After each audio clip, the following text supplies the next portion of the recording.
Welcome to the March 10th, 2026 meeting of the Board of Zoning Appeals. At this time, we will stand and have a moment of silence and the Pledge of Allegiance.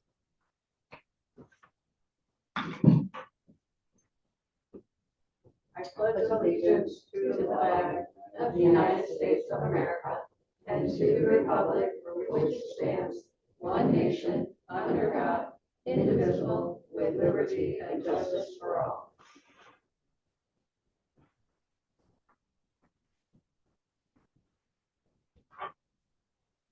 Okay, sir, do you take roll?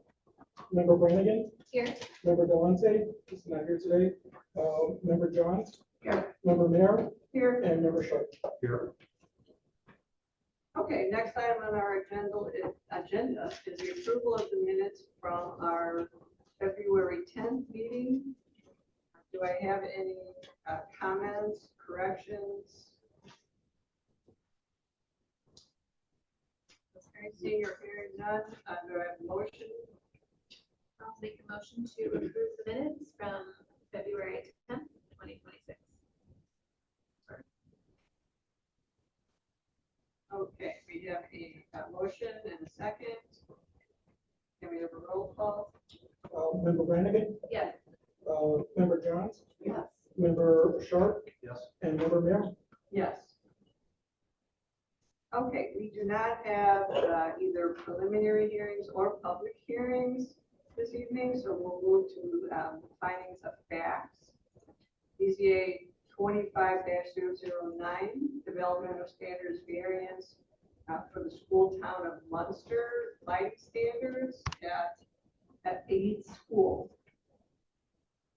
Any corrections or modifications to those findings of fact?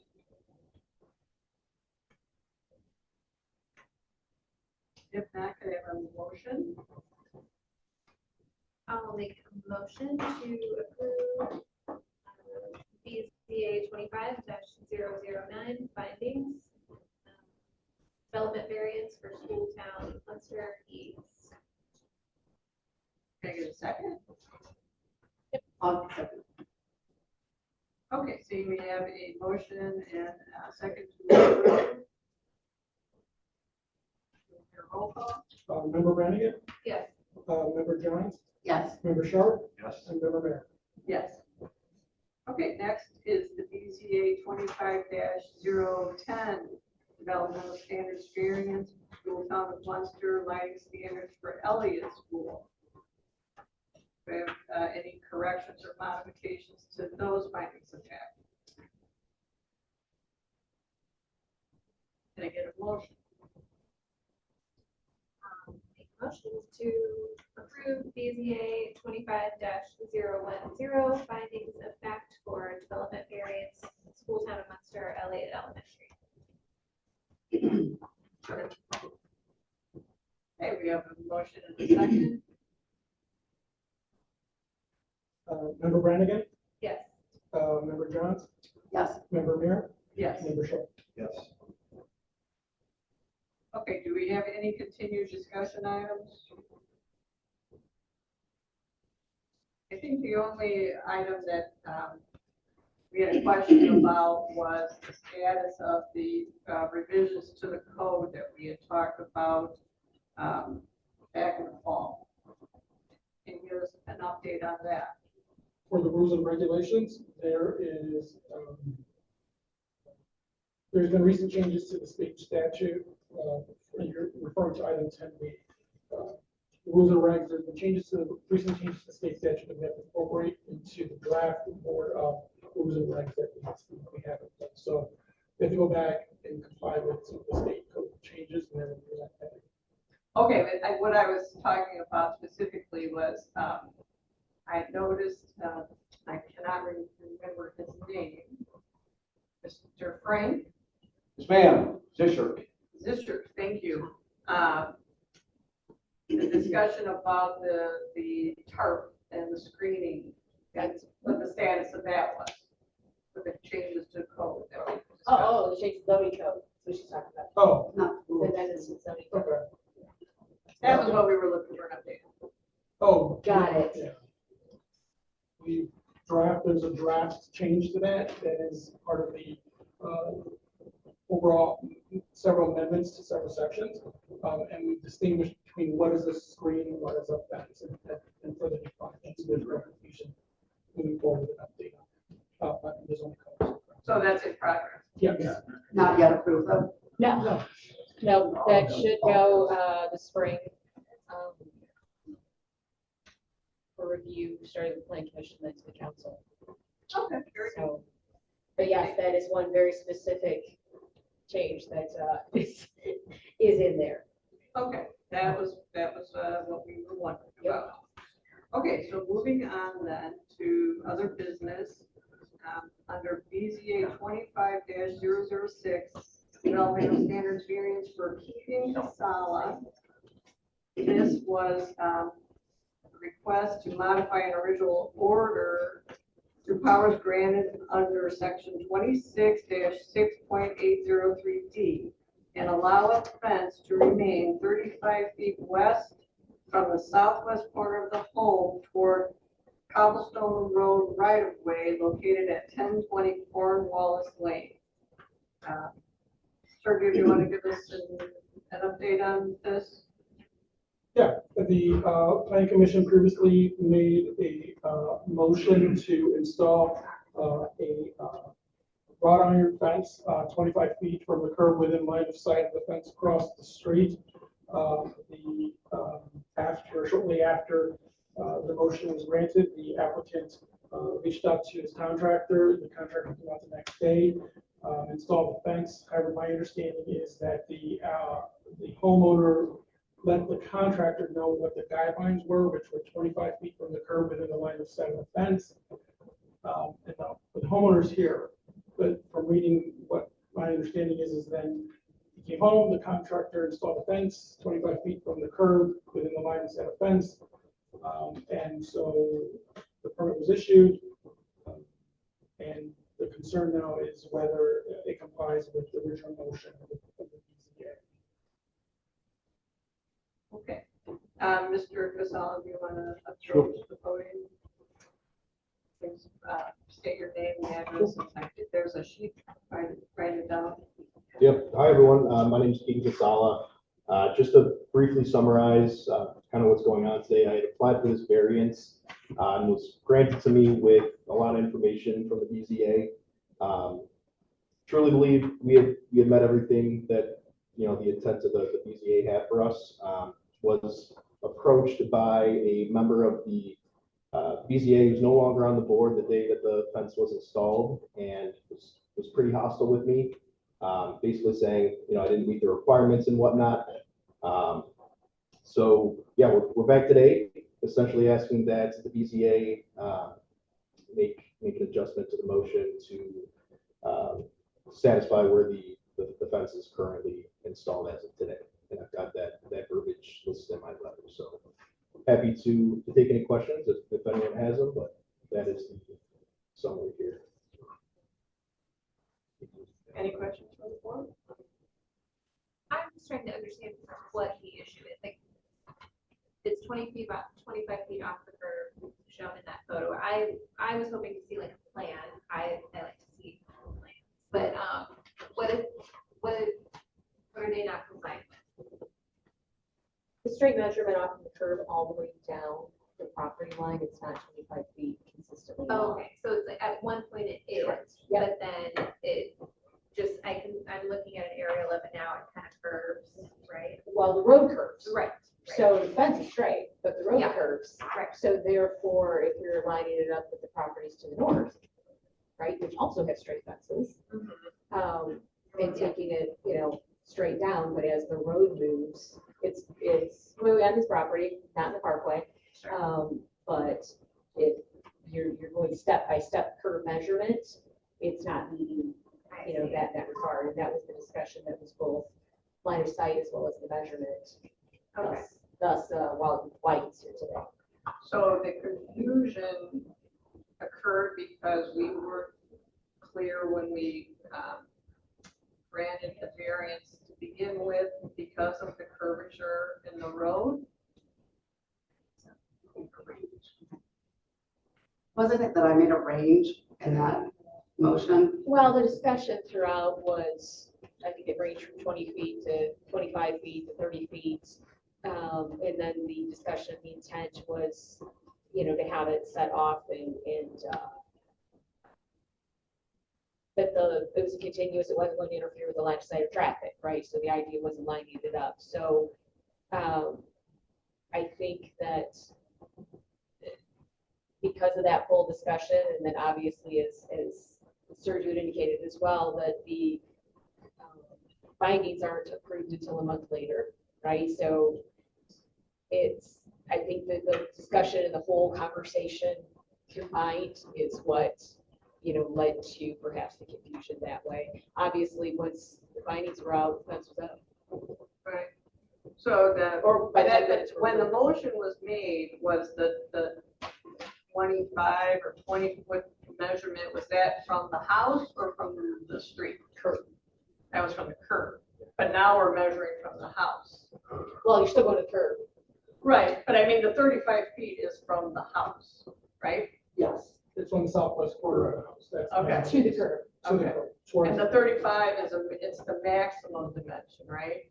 Correct. And with the curb, what does it end up being at the other end of the house? So at the other end of the house, that's 25 feet off the curb towards the back of the fence. Right, but what about from the house? I don't have that, Don't know. don't have that dimension, but that front point, that's 35 off the house. Okay, That's the closest to the curb that it gets. okay, okay.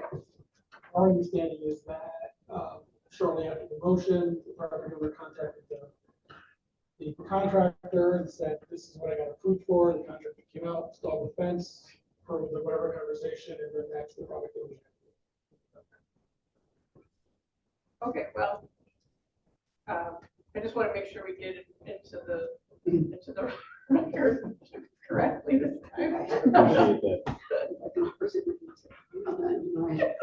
Well, no, I mean, I think, there were just a couple of things that we probably just couldn't quite nail down. So do I have a motion? But do we think it looks fine? I think it looks fine. Yeah. Oh, I think it looks Yeah, good. I think it's good. The second one is Yeah. the Nice visual. fence. Yeah. Thank you. It's a beautiful fence. Appreciate it. With that, With that, Madam Chairwoman, I would like to make a motion to amend the September 9th, 2025 variance approval so that the fence may remain installed 35 feet off of the southwest corner of the home towards cobblestone, with the additional provision that the fencing remains of the ornamental type with no less than 20% opacity.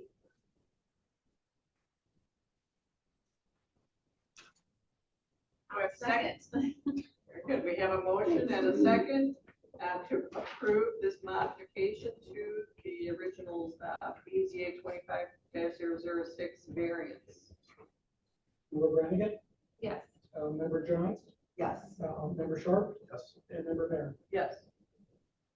Very good. Thank you. Okay, our next regular business meeting is April 14th, 2026. I have a motion to adjourn. So moved. All in favor, say aye. Aye.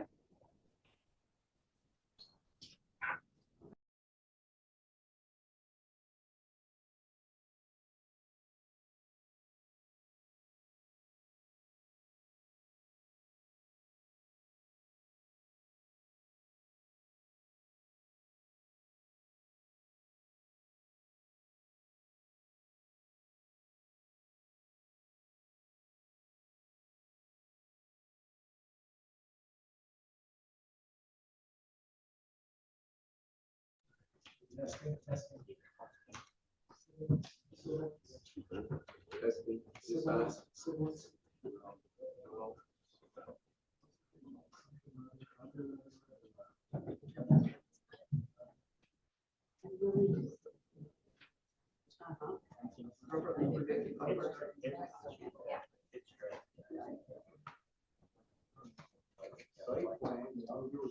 Wow.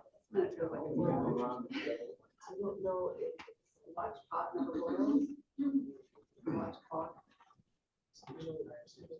But you know, There's a lot of wisdom happening now. Jan, under the watchful eye of the farmer, that all the road bans. Why? Father Days. Because the farmer makes sure that cattle gets fed. We want that. And you want to watch that. You know, take Under the a watchful eye of the farmer. chance. Cattle under the fence. All right, it makes sense. I feel like that's a good words to live by. Ready? All right, folks, I'm going to call this meeting of the Munster Plan Commission to order for Tuesday, March 10th, 2026. Please set your phones on stun. Let's stand for a moment of silence and a pledge of allegiance, please.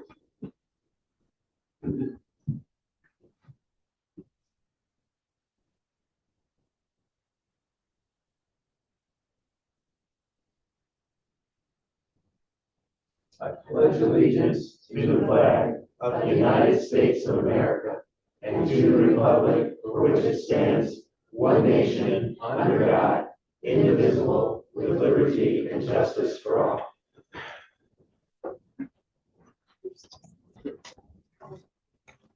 Mr. Mendoza, nice to see you. We call roll, please. Counselor Schinkin. Here. Counselor Hopper. Here. Counselor Nellens. Here. Commissioner Brannigan. Here. Commissioner Johns. Here. Commissioner Rappin, not here today, and Commissioner Baker.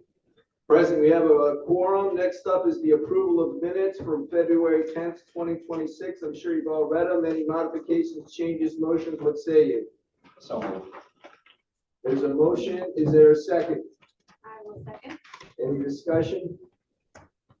Mr. Mendoza? Counselor Schinkin. yes. Counselor Hopper. Yes. Counselor Nellens. Yes. Commissioner Brannigan. Yes. Commissioner Johns. Yes. And Commissioner Baker. Abstain. Next up is the preliminary hearings. There are none. Followed by the public hearings. First up is PC 25-016, a PUD amendment for Mr. Kimmel at Centennial Village. Request to amend the Centennial Village Plan Unit Development to revise the CV design standards for the site plan, include revisions to the sign standards, size, location, shape, and buildings of the lots of Lot C located at 9505 Calumet Avenue. This is a continued public hearing from last year. Mr. Mendoza. So, correct, this is a continued public hearing. The applicant is here with updates to the Centennial Village, particularly Lot C, which was recently received preliminary plat approval for 4-lot subdivision.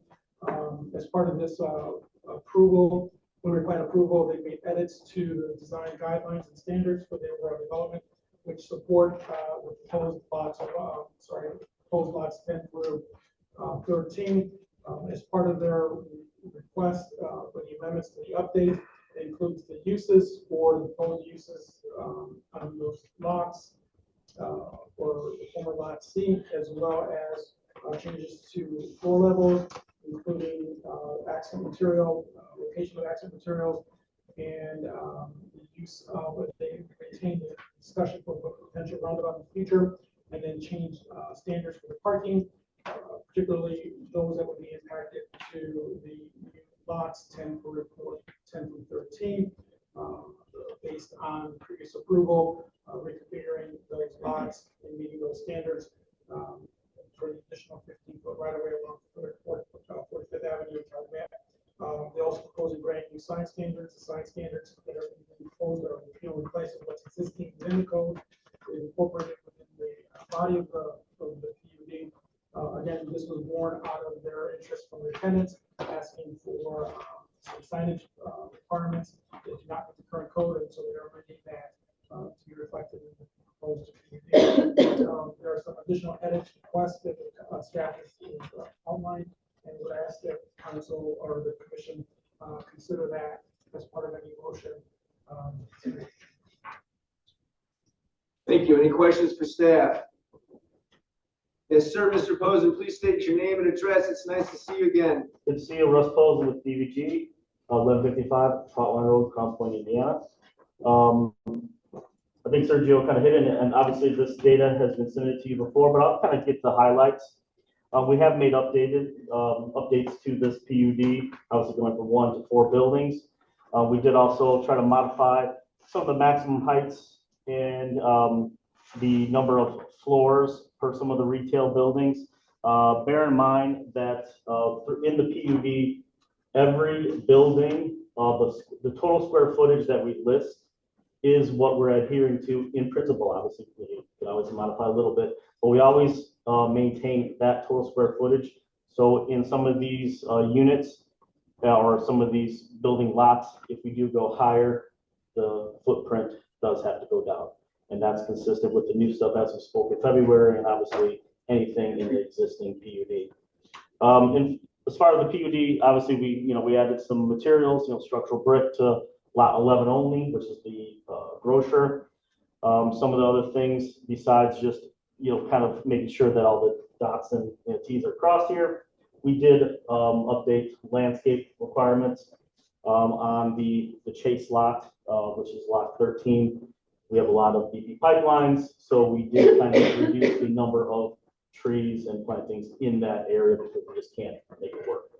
But if you see on the overall site plan from last time, we actually did get a little more green space on this new layout when we accommodated the right turn lane on Calumet, and then obviously reducing the property by dedicating right away.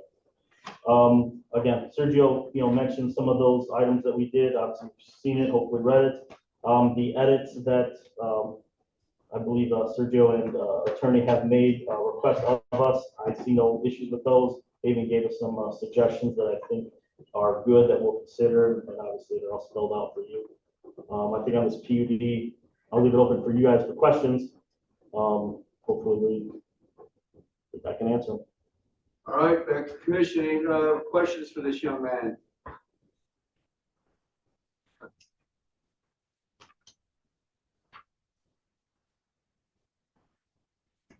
Okay. Mr.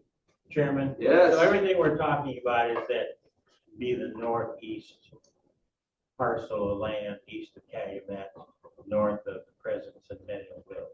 Well, the PUD ordinance is everything. Correct. But we're really dealing with the changes that came about. Well, the changes that came about on the north, which we added the lots, but everything that we're updating, whether it's signage, total square footage, or landscaping, in principle, does apply to everything. And that's something that the organization can live with? Yes, absolutely. Yep. We looked at all these specific buildings and really, anything that else that we need, and we're very comfortable with them. Okay. Thank you. Anybody else? I was just curious why there are two different landscaping companies. There's a different one for Sprouts location versus the Chase location. I mean, doesn't it make sense? I realize they're different properties. It's different. Well, I'm lucky enough to be the engineer for both of them, but there's different architects and teams for each. Yeah. The Chase has their own architect, and they have their own landscape architect that they are working with. And then the Sprouts, I'm the engineer, and then we actually have a local architect that is hired under us. So it's just mere fact of contract. Everybody's talking. Yep, everybody's talking, and everybody has the PUD ordinance and is fully aware of it. And ultimately, Matt makes sure that we're staying cohesive with the overall Centennial Village product. Anybody else? I have a question. Yes. The addition for the potential additional height, understanding that your overall square footage will remain. Why? Some of that is efficiency in construction. Some of that is to potentially make it a little easier to maybe add some parking here and there. Just want to give ourselves some options.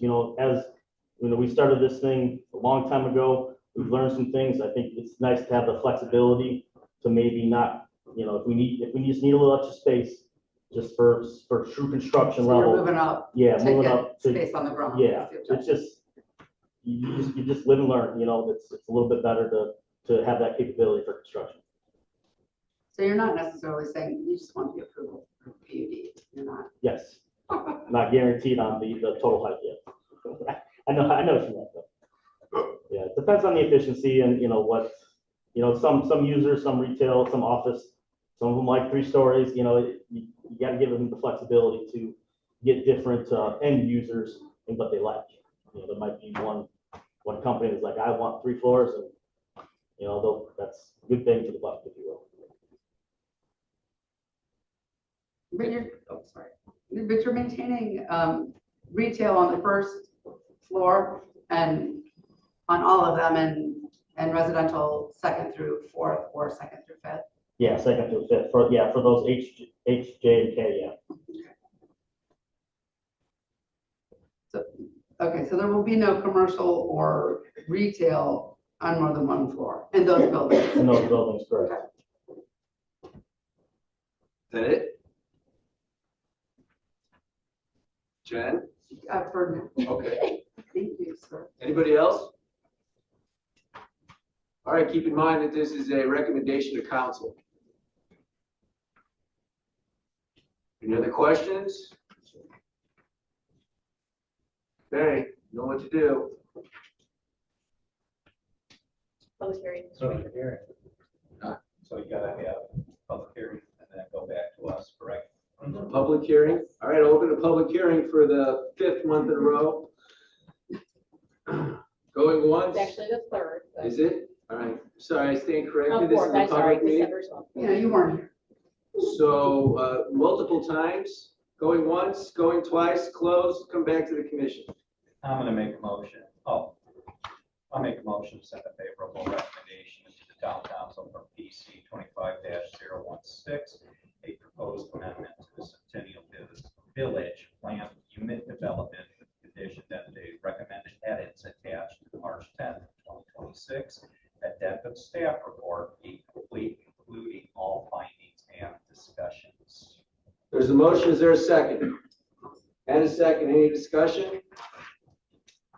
I just want to make a comment to, I appreciate the opportunities that you guys were coming in and sitting down with us to really, hash this out to make it happen.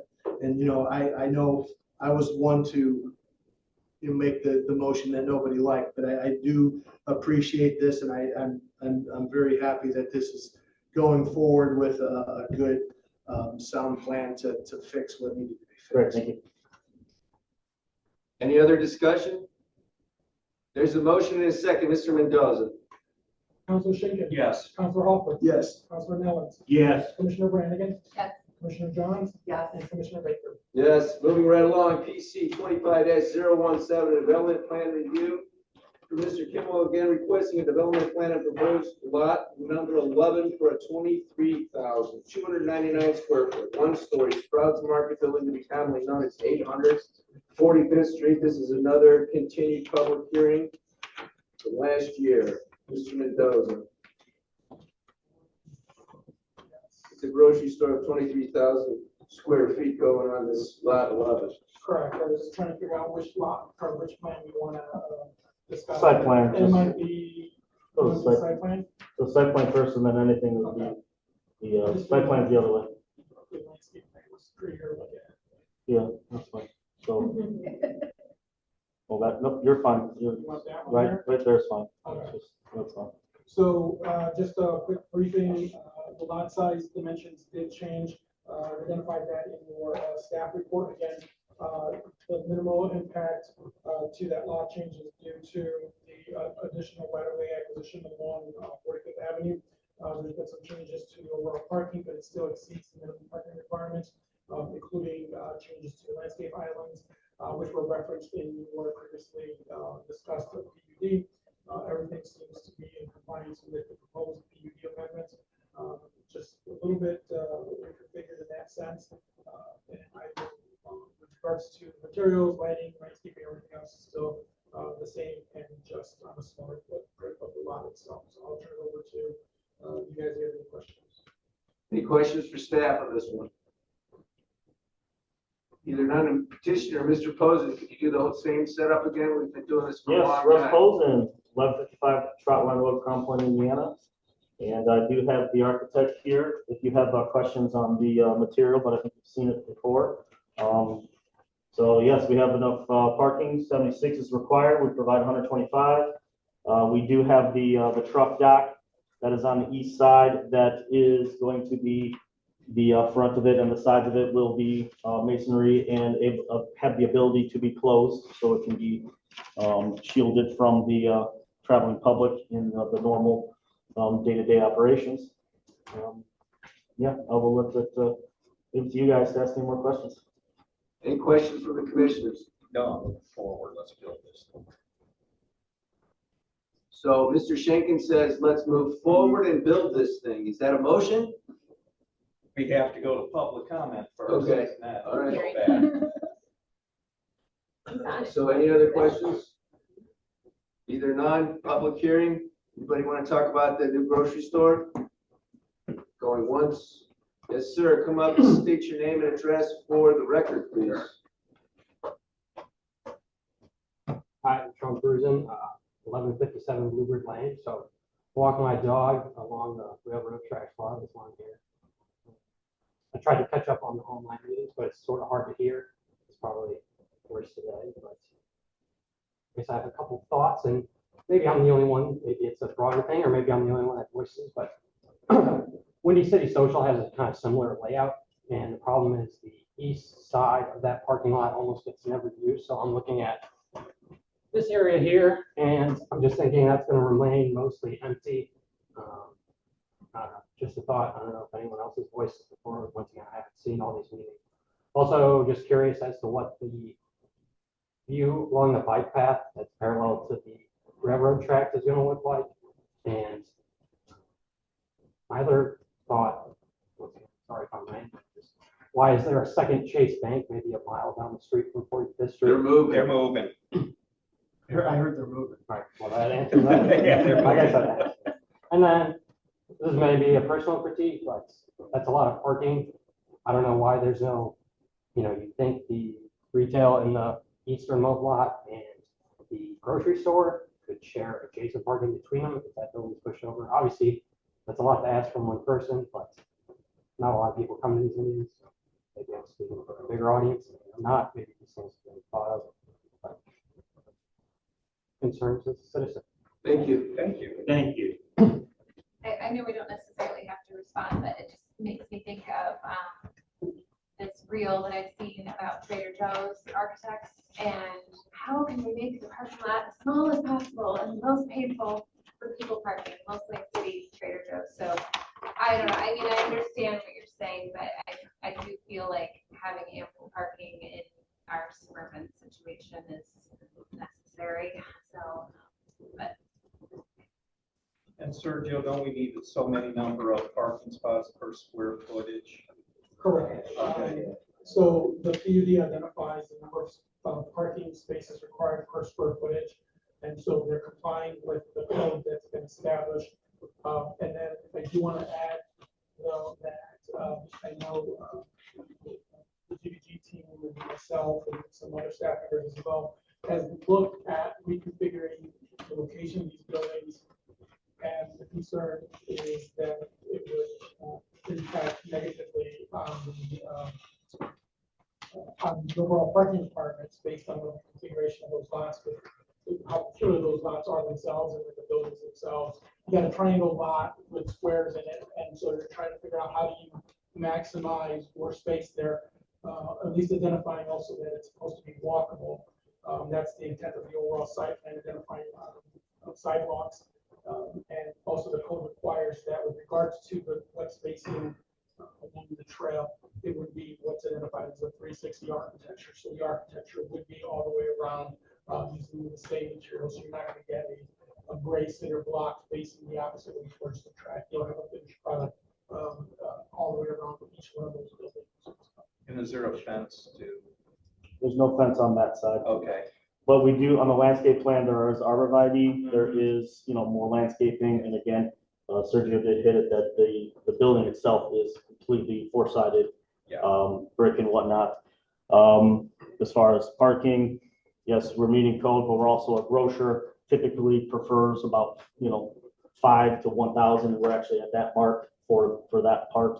And then the rest of the parking obviously needs to serve the other buildings, so we are trying to be as efficient as possible, but yeah, we kind of need this for the development. But yes, the side where the walking path is, again, you have the nice looking building, it is all brick, it's all pretty, and there is landscaping along that side for what we can fit, obviously there, and so it'll still be a nice green wall here and there, so it will look broken up, which is nice. You know, it's- And being in that grocery business, you do need extra parking. Yes. I mean, Pete's just opened up two beautiful, Orland and Tilly, and you're stretched out parking. Yep.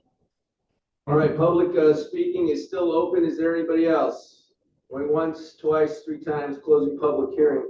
I have a question, Mr. Pleasant. Is there a rendering of this Sprouts since, Yes, there is. I mean, the most recent, is it still the one from last year? Can Still the you same have a one from reminder of last- what it looks like? Still the same record for the last 5 months, correct? Yes. Changed a little bit. No. Nothing has changed since the last, whatever you received, your last packet.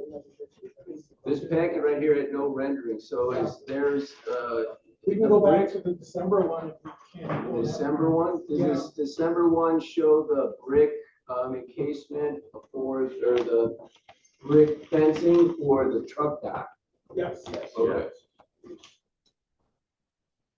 Actually, I like the old Sprouts.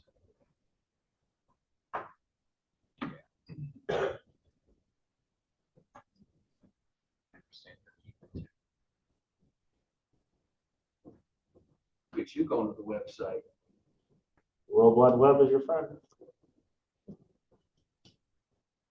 Oh, there it is. One of the 77 documents from December. Yeah. It's all there. Anybody- Sure it is, and it's some extra.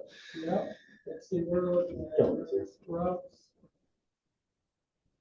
Structural brick, let's see. Not for sure who's that. Well, my life had it since December. Yeah, that's one of them. Yeah, yep, that's it. The same stuff, yeah. You have the other one on there? You like the one with the wood? Oh, yeah, it's beautiful. So this is the final right here that we're looking at. Correct, that was what was last presented, and now updates since then. Thank you. In your December staff report. On the way. Okay, any other questions for these folks? What is do we have a completion timeline for this? I mean, We're trying to, so obviously when we get these approvals, we're definitely looking for the site development, slash SWIP, if you will, approval as soon as possible, so we can start breaking ground in the spring. And then obviously the building architecture and all that will come as fast as we can, but it'll come a little bit after that. But yeah, we want to start breaking ground as soon as the weather gets a little better and we kind of get obviously these approvals. Well, then I'm gonna make a motion to approve PC 25-017, the development plan for Sprouts Market located on lot 11 of Centennial Village Development with the vision of the adopted Centennial Village Plan Unit Development Amendment, including all findings and discussions. There's a motion, is there a second? I'll second. Any discussion? Either none, Mr. Mendoza. Councilor Schinkin. Yes. Councilor Hopper. Yes. Councilor Nellens. Yes. Commissioner Branigan. Yes. Commissioner Jones. Yes. And Commissioner Baker. Yes. Moving right along. PC 25-018, the development plan review. Mr. Kimmel again is requesting review of a development plan on proposed lot 13 for a 4,270 square foot, one-story Chase Bank building commonly known as 9521 Calumet Avenue. Mendoza. And this is the plans been before you for the last 5 months. We can go back and look at other plans if necessary, but there's no changes other than the lot sizes. In this case, what we're looking at is as the proposed lot is now 0.83, previously it was 0.93, so you're using about 0.10 or half an acre. The cause of that is the right turn lane on Calumet Avenue, as well as additional right-of-way acquisition on 45th for future lane reconfiguration and realignment. No changes to the building. There have been changes to the parking requirements with regards to what's required. Is 14 parking spaces. They are providing 39, which is down from 51. Again, that is a reconfiguration of the overall lot sizes. and reallocating the parking spaces ideally to meet more with the parking washer requirements. There have been changes to the landscape, 2 new species have been introduced. For the most part, they've increased their plant species with 1 deduction in quantity from 47 species to 41. The idea is that they would comply with all the requirements in their PUD as well as offer buffer screening for the parking and enhance landscape along the proposed ATM area on the corner of 45th and on your staff reports, you can go back and look at previous designs if you like, but nothing has changed since then. Those are the updates that have been identified in the staff report. And we can bring up construction documents or landscape plans. Mr. Mendoza, we're still doing the garbage taking across the street? The garbage is located, I believe, here still in this area, is that right? It is in a, it's kind of a part of the building, if you will. Correct. Part of the building. Yeah, it is separate from the building, but it'll look like it is part of the building because it has an enclosed walls that are the same material. And the transformer and the dumpsters will be in there. Truck can get in and out, or are you gonna roll it out? We actually have enough distance to get the garbage truck in because they're striping where the parking was. So we got that 18 feet plus the 24-foot aisle. And it's got a little bit of, yep. So you need about 45 feet, give or take, in front of a dumpster, and we do have that. Okay, thank you. Any other questions for staff? Bring it to Mr. Posen again. Last one, Mr. Posen, you're gonna miss us, aren't you? Gotcha. You didn't bring donuts. That's all right. Got to keep girls sugar, guys. Russ Posen with DVG, 1155 Troutline Road, Crown Point, Indiana. I think Sergio summed it up. We still do have on the south and the southwest corner, we do have that fence that's part of the PUD. We do have a little bit enhanced landscaping kind of on the west. Obviously, not everything is tall trees because we do have to deal with pipelines, but we did try to make it as robust as possible to kind of safely screen the ATMs while still making sure you can see, because you do not want to block off any visual for ATMs. It's dangerous. But yes, I think hopefully we adhere to your request when it comes to landscape and enhanced treatments of this area, but I'll leave it open to you guys. I do have the architect here if you have questions on the Chase building. So just to walk me through, like if I'm coming from south, going north, and I'm turning right into that right lane, I take another right into the site, and then I take another right in front of the bank, and then I go through that bank of parking, then I take another right, and I mean, is that the point of ATM directional, just to make it as like, People find their way, but this is right, as efficient as we can make this site work to have the exposure for the the building itself to the road and get all the parking and the ATM to work. Bear in mind, obviously, we've got these pipelines that I can only put things so many places.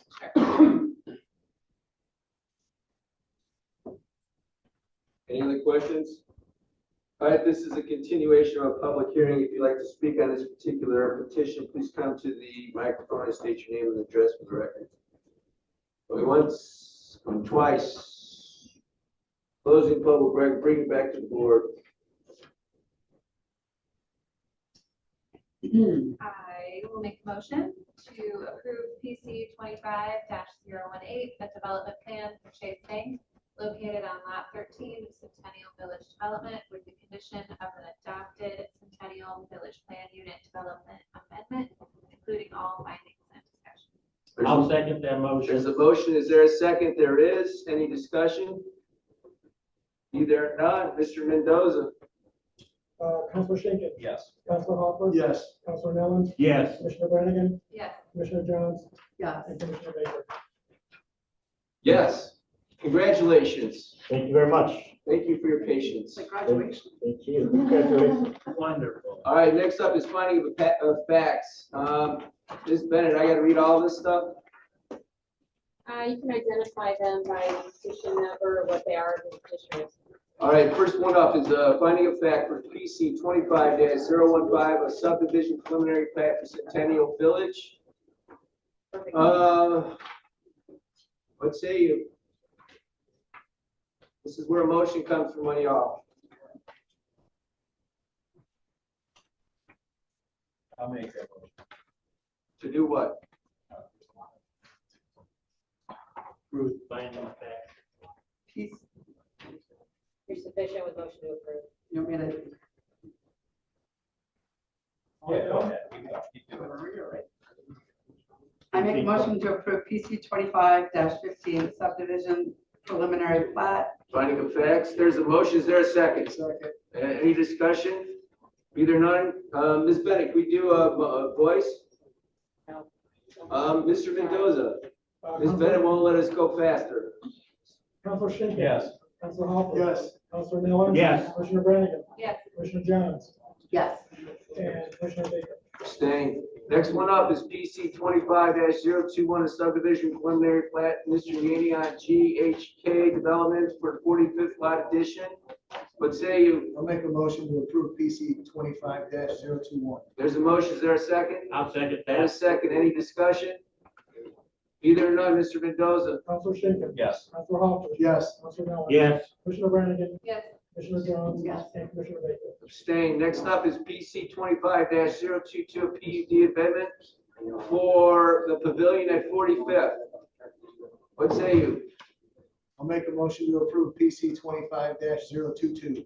There's a motion, is there a second? I'll second that. And a second, any discussion? Either or none, Mr. Mendoza.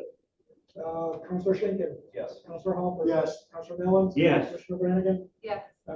Commissioner Jones. Yes. And Commissioner Baker. Abstain. Next up, PC 25-023, development plan review. This is a revised approval of development plan for the pavilion on 45th. What say you? I'll make a motion to approve PC 25-023. There's a motion, is there a I'll second? second that motion. And any discussion after that second? Either or none, Mr. Mendoza.